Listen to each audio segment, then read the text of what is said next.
From the Record of Rinzai, Part 1, Chapter 20b. Followers of the Way, if you wish to see this Dharma clearly, do not let yourselves be deceived. Whether you turn to the outside or to the inside, whatever you encounter, kill it. If you meet the Buddha, kill the Buddha. If you meet the patriarchs, kill the patriarchs. If you meet the arhats, kill arhats. If you meet your parents, kill your parents.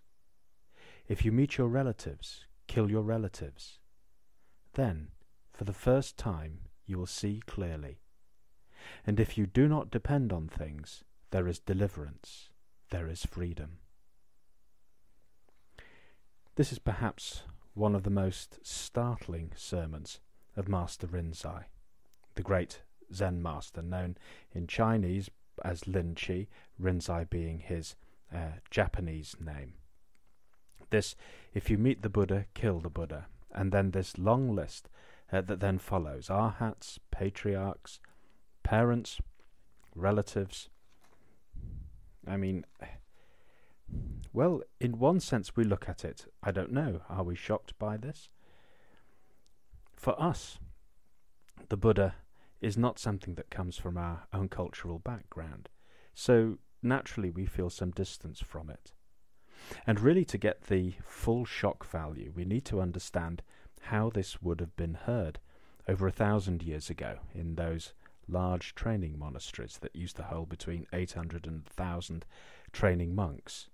And of course we'd have to remember that a lot of those monks, and of course Master Rinzai did train monks, a lot of those monks would have been given to the monastery at quite a young age. So in fact they would have known little else but the monastic life. They would have known little else but the Buddha and his teachings and the Vinaya rules and other Buddhist monks and sermons and meditation and practice, and really a life of complete and total devotion to the Buddha and everything that he stands for. And we should also remember as well, because of course this is something that happened in our tradition too, in Europe. We had young men and women, boys and girls. If there were too many mouths to feed, then the youngest ones were given to the monastery or the nunnery. So this was a practice that in fact went right round the world. And in China also, we need to remember, again, as in our past too, that the way the family was viewed was much greater than perhaps now. Now here, particularly in the West and in Europe and in America, perhaps for us the most important centre of self is that of the individual. It is myself as an autonomous being with rights and with the ability to make my own decisions independently, and that my own views and my own opinions are have the greatest value and are to be preserved and enshrined. This is how we see ourselves. But this sense of self as an individual self, one being, just myself, actually is a much more recent development, many hundreds of years ago, and certainly 1,000 years ago, and certainly in China. Actually, that wasn't the most important thing, the most important self. What we had, or what there was of course the family. The family was the most important thing. Individual selves were simply members of the family, but it was family and family honour that was the most important thing, and we still have that nowadays. Also, perhaps not so strongly in our culture, but in cultures, say, from the Middle East and so forth, and from North Africa, certainly, that sense of family and family honour, well, we don't hear terribly good things about it usually in the news. But actually, this is an embedded self that is something very deep and goes back a long, long way, and was certainly in China also. The family was really supreme, and it's not difficult to see why if you look at how people really viewed themselves and viewed the world around them, and certainly in the East. here in the West, we have a mythology, a cultural mythology of a single life, that the universe has a single existence. It has a beginning, a middle, and an end. And individuals also have a beginning, a middle, and an end. And once that end comes, that's it. There's no rerun. But out in the East, where time is cyclical, there's birth, there's death, there's rebirth, there's another death, there's rebirth, there's another death, and so on. Then in this view, and because it's the same whether it's an individual or it's a universe, in this view we have continual rebirth, and therefore we have multiplicities. And in which case, when you have a universe of multiplicity, individuals become less important, because they're actually what becomes important are those institutions usually that extend beyond a single life. And in this case, in institutions such as the family or a tradition of some sort, that becomes the closest to immortality that it's possible to get. And so the individual achievement simply adds to the tradition or adds to the institution, in this case the family. So if we remember that these monks, these Chinese monks who were hearing this, who had spent their whole lives dedicated to the Buddha, and who came from a culture where the family was supreme, to then be told, if you meet the Buddha, kill the Buddha, and the Arhats, they kill them, and the parents and your relatives, then really perhaps we begin to get a sense of just how shocking this must have sounded when Master Rinzai said it. And now, of course, now we have perhaps some sense of that. We need to then turn it on ourselves, because, again, this may not be our cultural background. We may not feel the same way as those monks did. He was speaking specifically to them. So we have, instead of Buddha, what do we have? Well, I don't know. What is the most precious thing for us? What is the greatest ideal that we hold to, that we subscribe to? There's that nice story that took place in 20th century when this was at the time in the 60s, where after the sort of beat poets had popularized Zen and the writings of Suzuki had popularized Zen in the West, there was terrific interest, and two Americans went over to Japan because they wanted to see how Zen operated back in its sort of native country in Japan. And these two, they turned up at a small little temple. There's nothing special, not one of the great training monasteries, just a small temple. And they asked the incumbent priest there if he would show them around, to which he agreed. And so he went from place to place, starting as you always do in a temple into the shrine room. And there he showed them the standing Buddha and said, this is where we do our chanting and hold our morning service. And of course he bowed to the Buddha. And then he went through to the Zendo, and there was the statue of Manjushri, which you sometimes get there. And he said, this is where we sit Zazen. And as he walked past Manjushri, he bowed again. And then he went through to the library and said, and this is where some of the monks come and study. And there was a little Buddha Rupa there on the shelf, and as he walked past, he just naturally bowed to it, as he always did. And then into the kitchen, and there was the kitchen bodhisattva whom he bowed to. And even in the loo, the little bodhisattva at the entranceway there, he just bowed to it as he always did every time he passed it. And finally, one of these two suddenly turned to him, and having been brought up very much on that, if you meet the Buddha, kill the Buddha, that sort of iconoclasm, and said, How is it that you bow and scrape before all these images? After all, I thought Zen was beyond all this idolatry. Why, he said, I could spit at them. And the temple priest just nodded and in his broken English said, Okay, he says, you spits, I bows. Now we have to remember that priest had been brought up to know the Buddha. This was his livelihood. His father would have had the temple, and before him, his grandfather as well, most likely going back many, many generations. And here come two foreigners in. And the first thing they do is disparage that symbol that encapsulates the greatest ideal. And yet he was not caught by it. He was not caught by it at all. He no doubt was familiar with Master Rinzai's admonition, if you meet the Buddha, kill the Buddha. Now what does this really point to? Because here we go back to the Buddha's teachings of the Four Noble Truths. In the second Noble Truth, where the Buddha says that the cause of suffering is our sticky attachment.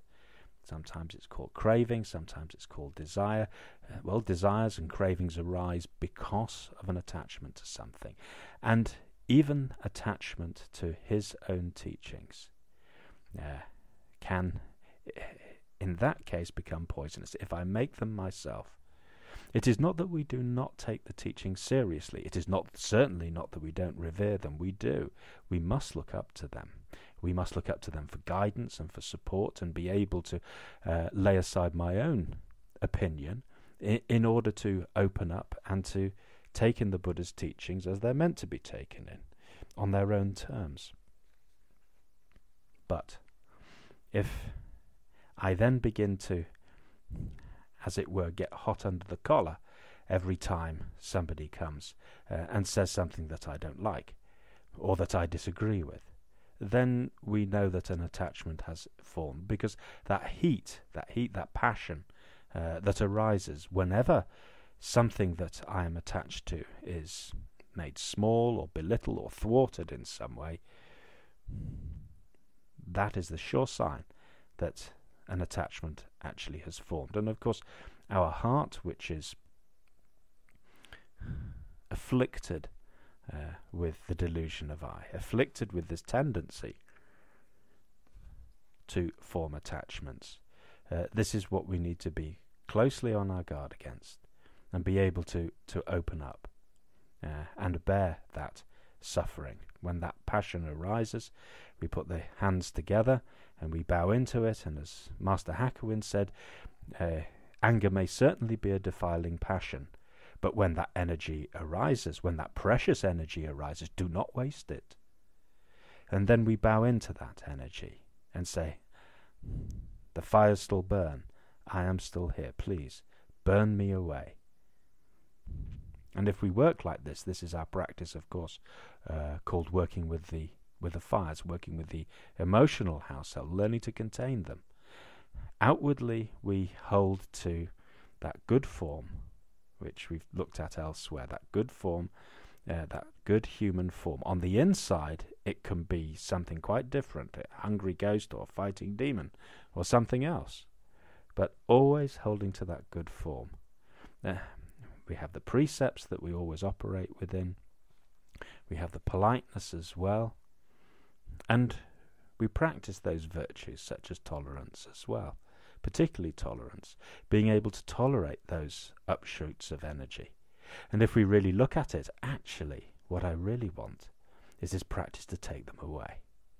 I don't want to experience the grinding inside of having to bear as just now an uprush of anger or an uprush of wanting or an obsession or whatever it is. But this is what the heart has thrown up just now. This is the karmic consequence, if you like, of something that was laid down long ago, probably. Certainly the habit was laid down long ago. And so we have to bear the brunt of it. But what we don't always appreciate is that although they're difficult and although they cause us to suffer, actually there is real strength being forged in being able to bear those things. If you meet the Buddha, kill the Buddha. Yes, so there we have it, that great ideal. And of course, the Arhats, if you meet the Arhats, kill the Arhats. Well, the Arhats, the Arhat is another ideal. The Arhat ideal actually comes from the early Buddhism.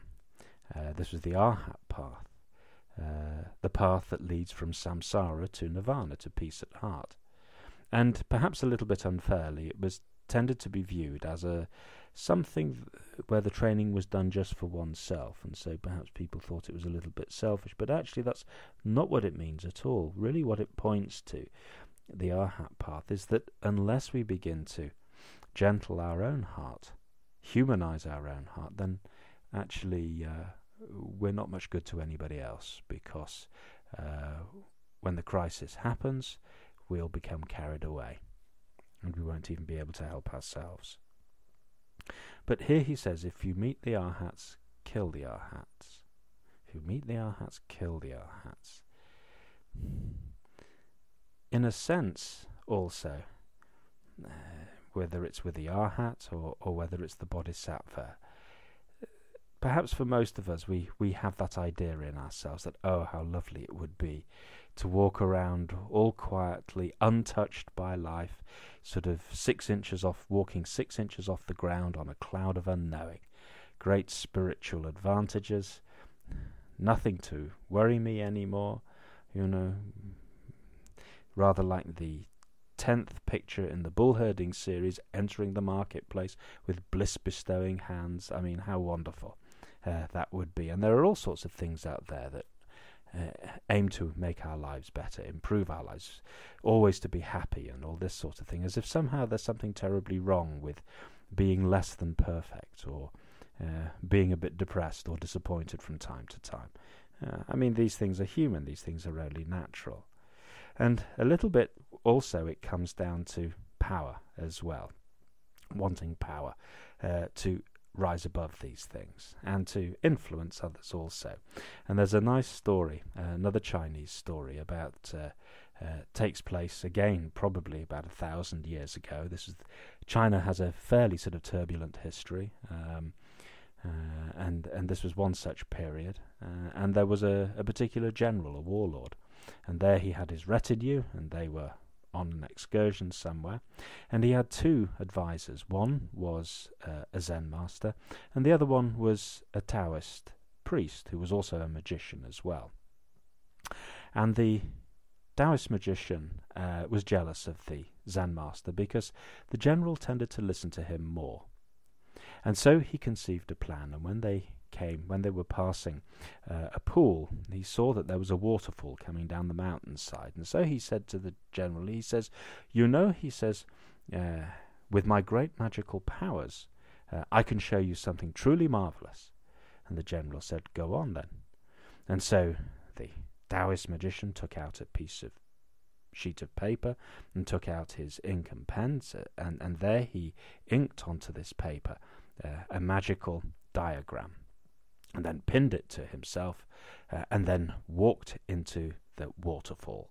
And he walked right through that curtain of water, turned round and walked right the way back, and he was bone dry. There wasn't a single drop of water on him, and everybody was quite amazed by this. And the general turned to the Zen master and indicated that what could he do now? So the Zen master shrugged, and he walked over to the waterfall, and he too walked through that curtain of water and turned round and walked back out again. Only this time the Zen master was absolutely drenched to the skin, sopping wet.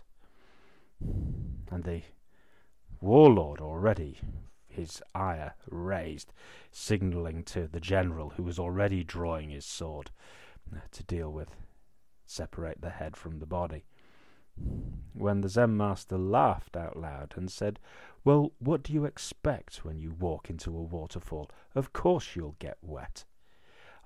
I do not seek, and neither do I have the power to turn back life. But what I do have is the strength to be able to face life exactly as it is. And this is what I teach, because no matter how great your powers, sir, sooner or later you will face death, and you will not overcome it. But if you have the strength to face it, then you do not need to fear it. And with that, the general was satisfied, and bestowed him further favours, and made him the primary advisor. It's a nice story because it really shows very much the attitude that the Buddha Dharma asks from us. It is not asking us to rise above. It is not actually asking us to leave behind this world. It's actually asking us to turn into it and to face it exactly as it is. if you meet your parents, kill your parents. Well, obviously he's not saying literally to do that. Actually, well, who are our parents? Our parents are the beings who gave birth to us, or that which gave birth to us. Well, we have outward parents, obviously, our flesh and blood parents, and we pay our respects to them. But we also have other parents as well, inside us, those that just now are making us who we are. We could say, that one way of looking at this is to see our karmic lineage, who we are, what we are, our temperament. What are we thinking right now? What do we feel right now? What has given birth to this right now? That too is our parent. These, if you like, our habits, our temperament, what we have cultivated for ourselves. And this is why there's that well-known analogy in Buddhist practice, that of cultivating the gardener who cultivates the garden. And if you imagine that there's a garden that has been left to go wild, and you go in and you can't really make your way around the paths because the grass and the bushes and shrubs have grown up in between the paving stones, and the trees and shrubs and by the side have now crowded together. And usually what happens as well is that one or two adventitious plants takes over the whole garden, and the smaller, more delicate plants get driven out.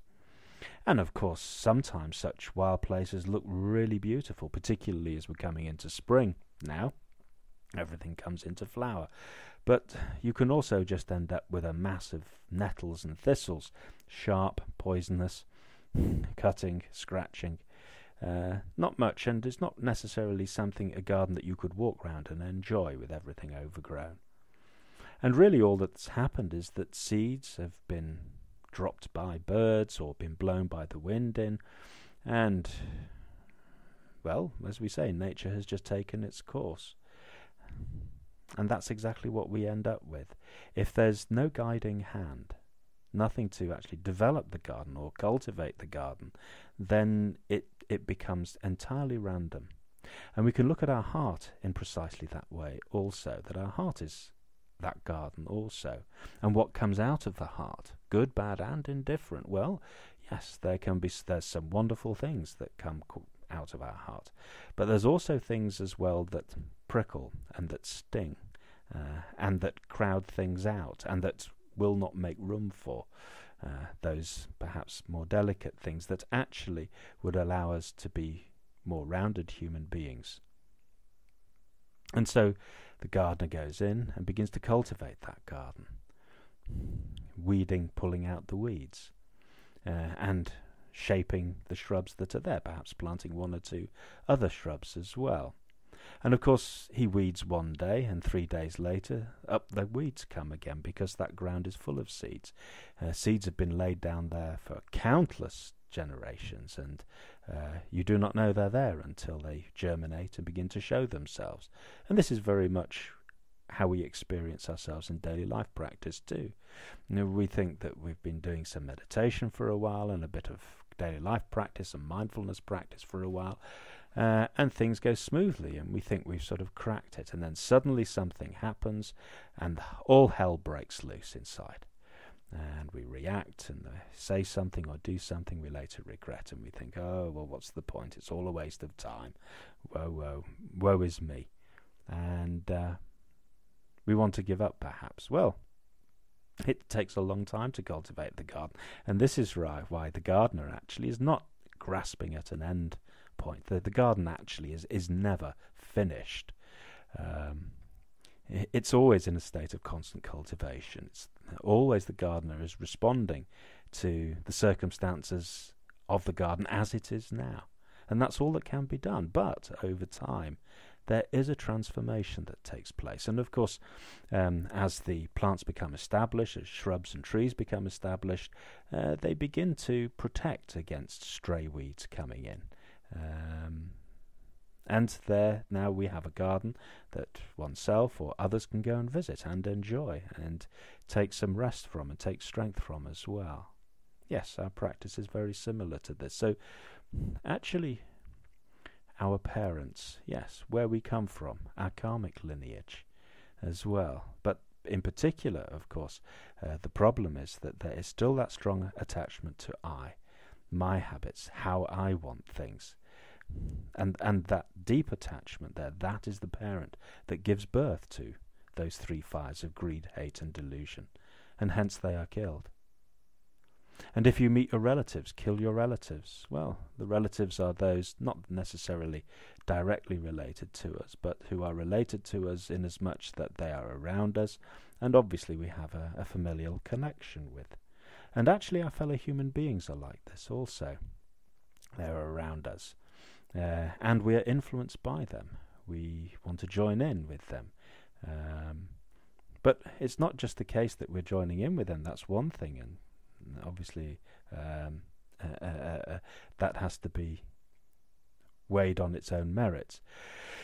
But of course our friends also influence us as well, and the greed, hatred and delusion in others also tends to find sympathy in the greed, hatred and delusion in ourselves. So really, as Master Rinzai says elsewhere, actually we have to learn to stand on our own 2 feet. When we dedicate ourselves to a practice or to a way, particularly to a spiritual way, we have to learn to stand on our own 2 feet and to be able to not sort of give in to that temptation, which actually never comes from outside. It's always the real temptation is always from the inside. If it isn't there on the inside, rather like when the Buddha faced Mara underneath the Bodhi tree, if there's really nothing there, then those outer temptations find nothing to hook into us. But whilst there are still seeds there that appeal to greed, hatred and delusion, then we are always subject to temptation. So we need to be careful. It's not a case of blaming others. We don't blame others. We recognize that our weaknesses lie in ourselves.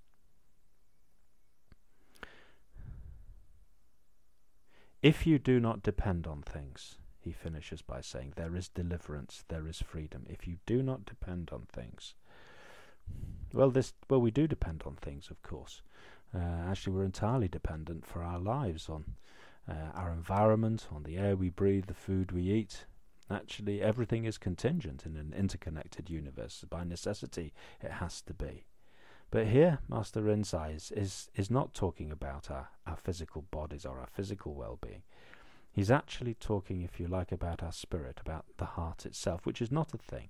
The heart itself is not dependent on anything. It simply reflects things as they are. But if instead of just reflecting things as they really are, I am attached, and I'm always attached to something, then I can be dragged along by it. I can be driven by my desire. I can be driven by my hatreds as well, things that I can't tolerate. This I will not do. That I cannot stand. I become frightened of not getting what I want, and the more that I want something, the deeper the attachment to it, then the more frightened I become of it. And so it therefore is logically obvious, and Master Rinzai says so, that if you do not depend on such things, in other words, if we are not driven about by the rationale of I, then of course there is deliverance, and there is freedom from that, and then we can go anywhere we want. North, south, east, west, up or down. There is absolutely nowhere that is off limits. And with that, then the fear has also gone as well, because as Venerable Myokyo-ni always used to point out, fear and I are like palm and back of the hand. When that I has truly been given away, as it is worn away in the practice, by that constant giving myself away wholeheartedly, into what at this moment is being done, then with that final laying down, there is liberation and there is peace.